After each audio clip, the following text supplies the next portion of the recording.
Espejos planos. La formación de imágenes a través de un espejo plano se apoya en las leyes de la reflexión. El rayo incidente, la normal en el punto de incidencia y el rayo reflejado están en un plano normal a la superficie de reflexión, siendo el ángulo de incidencia igual al de reflexión.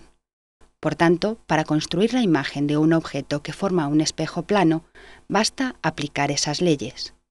Si frente a un espejo plano colocamos un objeto, es fácil comprobar, construyendo la marcha de los rayos que parten de sus extremos, que la imagen de dichos puntos es simétrica de ellos respecto al espejo. Como se aprecia, la distancia que existe entre el espejo y el objeto que se refleja en él es igual a la distancia que separa a dicho espejo de la imagen que se forma. Espejos curvos. Para construir la imagen de un espejo esférico debemos tener en cuenta algunas propiedades que ya conocemos. Tras reflejarse, un rayo que incide paralelo al eje óptico pasa por el foco si el espejo es cóncavo, y parece que viene del foco si el espejo es convexo.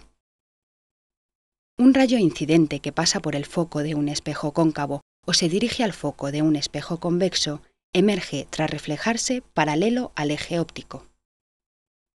Un rayo incidente que pasa por el centro de curvatura del espejo y se refleja en él no modifica la dirección en que se propaga. En los espejos curvos, la formación de imágenes, su tamaño, posición y naturaleza dependen del tipo de espejo y de la posición que ocupa el objeto sobre el eje óptico. Lentes. Una lente es un sistema óptico centrado, formado por un medio transparente que se encuentra limitado por dos dioptrios, uno de los cuales al menos es esférico, pudiendo ser el otro plano o esférico. Dependiendo del valor que corresponde a los radios de curvatura de los dioptrios que las forman, podemos clasificar las lentes delgadas en 6 tipos. Biconvexa, planoconvexa, menisco convergente, bicóncava, planocóncava, menisco divergente. Construcción de imágenes en lentes delgadas. Para determinar la posición y el tamaño de la imagen de un objeto que forma una lente delgada, debemos dibujar dos rayos cuya trayectoria sea conocida, determinando, de ese modo, el punto de corte de ambos tras refractarse en la lente. De todos los rayos que emite un punto imagen, existen 3 cuya trayectoria es fácilmente predecible. Dichos rayos, a los que se denomina rayos principales, son el que llega paralelo al eje óptico de la lente, el que pasa por el centro óptico de la lente y el que pasa por el foco objeto.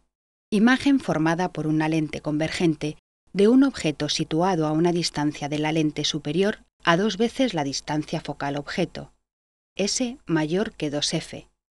La imagen es real, invertida y menor que el objeto, cumpliendo la distancia imagen la siguiente relación: f' menor que s' menor que 2f'.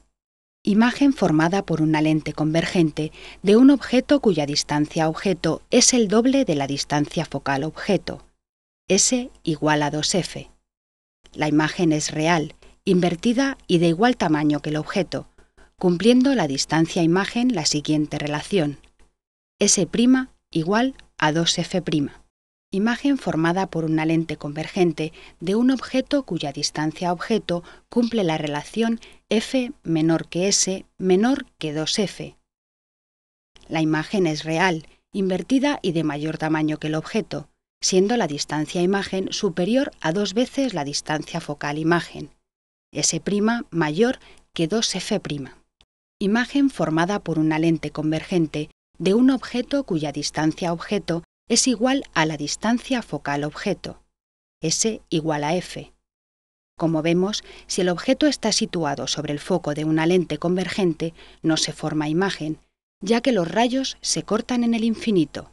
Imagen formada por una lente convergente de un objeto cuya distancia objeto es menor que la distancia focal objeto, S menor que f.